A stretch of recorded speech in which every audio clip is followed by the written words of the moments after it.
আমি এখন আছি শান্তির হাট ভোলা। এই এই রাস্তাঘাটের অবস্থা।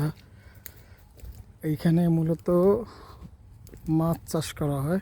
এই যে এগুলো সব ঘের, মাছের ঘের।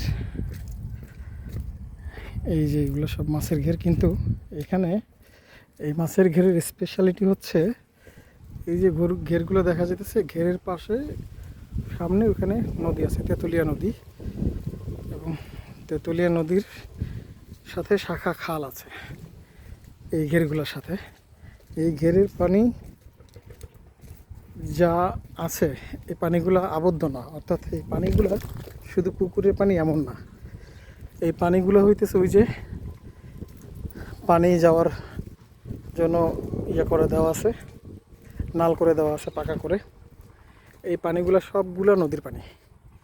নদীর পানির সাথে এই পানিগুলো জোয়ার ভাটার সাথে আপ ডাউন করে।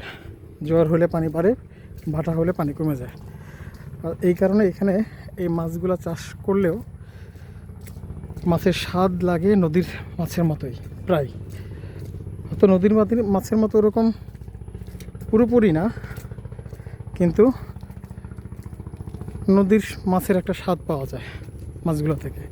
চাষ করলে চাষের মাছ থেকে যেরকম একটা বাজে স্মেল আসে বা গন্ধ আসে, এই গন্ধটা আসে না এই মাছগুলো থেকে।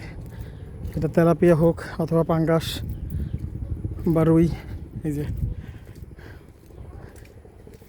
তো এই মাছগুলো চাষ হয় সম্পূর্ণ নদীর পানিতে। এই নদীর পানি এই ঘেরগুলোর মধ্যে যাতায়াত করে, অর্থাৎ জোয়ার ভাটার সাথে এই পানিগুলা ওঠানামা করে। ওই পিছনে তেঁতুলিয়া নদীর সাথে একটা শাখা খাল আছে, ওই খালের সাথে এই পানিগুলা আপ ডাউন করে। আবার এই পাশেও একটা খাল আছে, ছোট খাল। এটা তেঁতুলিয়া নদীর সাথে মিলে একটা ছোট খাল এইখানে।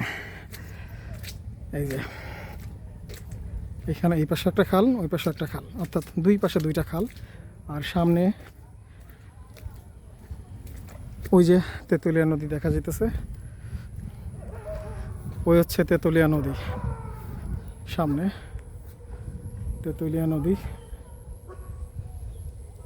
আর তেঁতুলিয়া নদীর সাথে এই যে শাখা খাল এগুলো চলে আসছে। এই শাখা খালগুলো থেকেই এই যে মাছের ঘের, এই ঘেরে নদীর পানি জোয়ারের সাথে, জোয়ার ভাটার সাথে বের হয় আবার আসে, যার কারণে এই দিকের মাছগুলো খুব সুস্বাদু হয়।